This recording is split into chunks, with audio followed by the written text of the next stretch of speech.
Sup, it is I, Marie. And today I'm actually gonna share a real, actual tutorial where I'm actually explaining shit and not just doing something without really saying what I'm doing. I make a lot of silicone molds, so I'm gonna share step by step how to make silicone molds and also at the same time how to make D&D dice. So I got this dice set that I can't show really because it's gonna roll off my hand. I got these. Wow, okay, stomach. I got a full set here, and I'm gonna show you how to make a silicone mold with these things so you can make your own dice. So let's go. Alright, first of all, when you make a mold, you need the item you want to make a mold of. In this case, the dice. I have this dice set here. You need a container to make the mold in. I have this silicone mold that I'm gonna make a mold in. Moldception.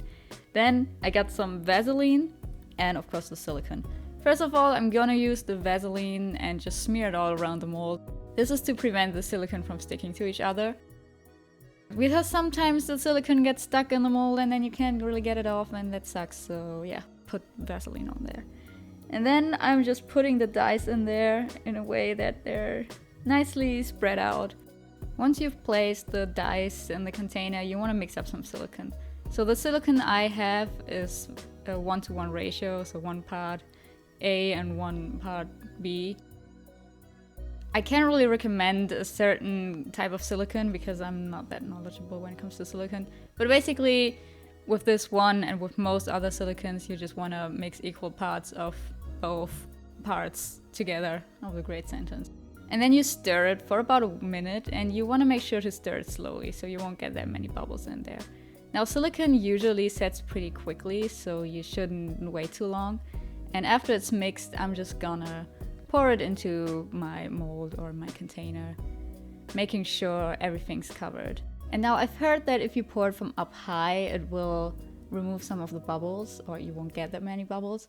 Personally, the silicone that I'm using doesn't really have that many bubbles, so it's pretty good.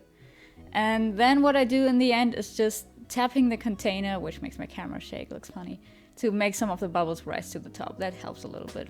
A couple hours later, I'm demolding it. This is usually ready after half an hour, but I'm just, waiting a little bit longer to make sure it's really set. And here you can see what that looks like. So what you can also see is that some silicone got on top of the dice. So usually when you have your dice or whatever you're putting in the silicone, you want to make sure it's really stuck to the bottom of your container, so there won't be any silicone on top and you won't have to cut it away like I did. But I'm lazy, so yeah, I'm just cutting it away with some scissors. And then I'm getting this blade and just cutting out little chunks of silicone. This is so when we make the lid of the mold, we can kind of stick them together better, because it's sometimes hard when you have these 2-part molds to really line them up, make sure they're all in the right place. But when you do it like this, you can basically create these negative indentations and then you can stick them together like kind of lock almost. Then I'm getting Vaseline again, because now that we're doing the top part, we want to make sure that the lid for the mold doesn't stick to this bottom half of the mold. Just make sure not to get Vaseline on your dice, because then you're gonna have these like little Vaseline marks in your dice and you don't want that. So I'm just putting it back in my container and then using some Q-tips just to make sure there's really no Vaseline left on the dice and it's all clean. So even like little pieces of dust can leave indentations in the silicone and you don't want that. So when it's all in there and all covered with Vaseline, all nice, I'm gonna go in with a new batch of silicone that I mixed up, again 1-to-1 ratio. And in the beginning here, I'm just kind of very slowly spreading some of the silicone on top of the dice, just to make sure that they're really covered and there are no holes, no air bubbles. I don't know if this really helps, I just do it because it feels right, I guess. And then I'm just topping it off with the rest of the silicone. And again, banging it on my desk, which again makes my camera shake, which looks really violent, and letting it cure. Then again, a few hours later, it's ready to unmold, and I'm just getting it out there, beautiful. And we have this beautiful chunk of silicone. Now, because I put Vaseline everywhere, it's pretty easy to tear these two pieces apart. It was kind of sticking together at some spots because that's where I missed it and didn't put any Vaseline on there. But other than that, these two halves really separated easily. So then next up, you can take out your dies. And here are the molds, or the mold pieces, looking nice and shiny. Now, to clean up the molds, you don't have to do it. I just like to do it so, you know, my molds are clean. I'm just cutting off these little pieces of excess silicone so they won't be in the way. And then you get your two halves that lock together perfectly like this, so they're all nicely lined up. Actually, didn't line them up correctly in that little shot right there, so but you didn't see that. And then next up, I'm gonna show you what the dies look like that you make with this. So I'm mixing up some resin real quick, and I'm going for a color scheme that's kind of similar to the dies that I used for the mold. So this dark blue, kind of shimmery mica powder.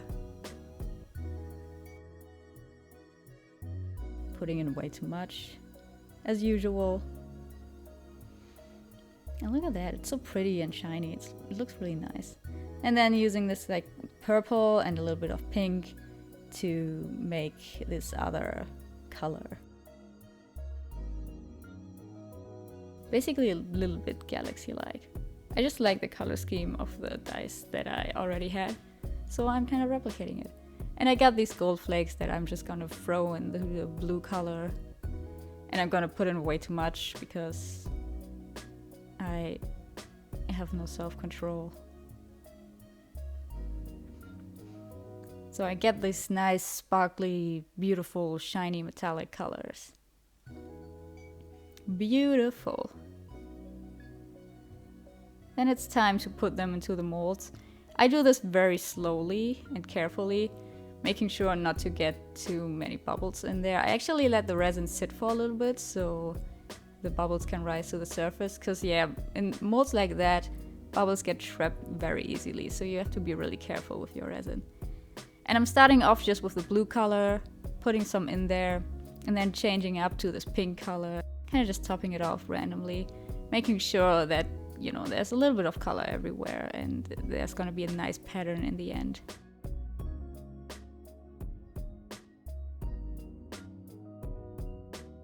So I'm making sure to fill this mold very high up. Is that right grammar? Probably not.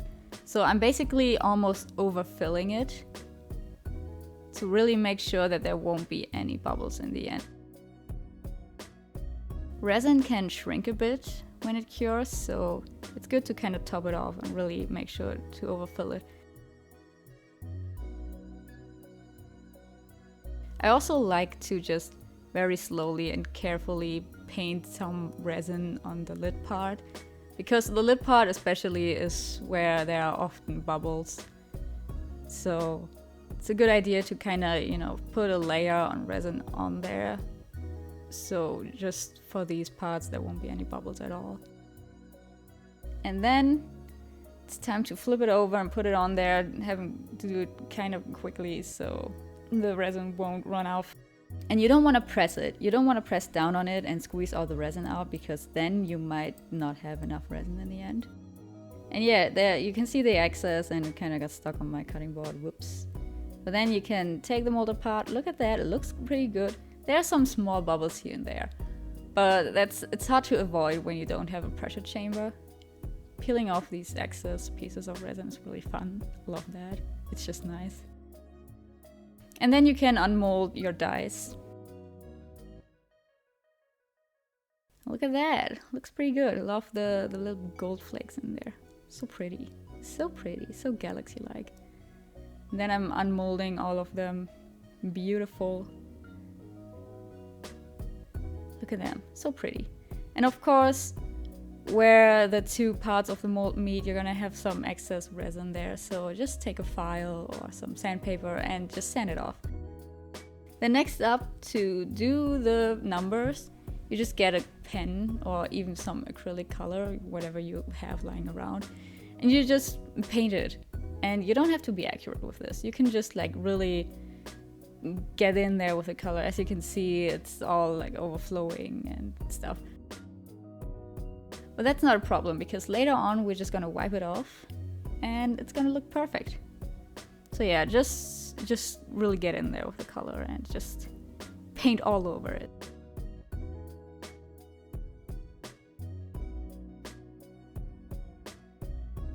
So yeah, here I have a baby wipe and you can just use that or like some cloth with like rubbing alcohol or something like that and just kind of wipe it off. Since the numbers are kind of engraved in there, so there are these kinds of indentations, you're basically just rubbing away the color on the surface and the color in these indented numbers is gonna stay behind. And that's how you get nice perfect numbers. And here are the finished dies made with the homemade mold.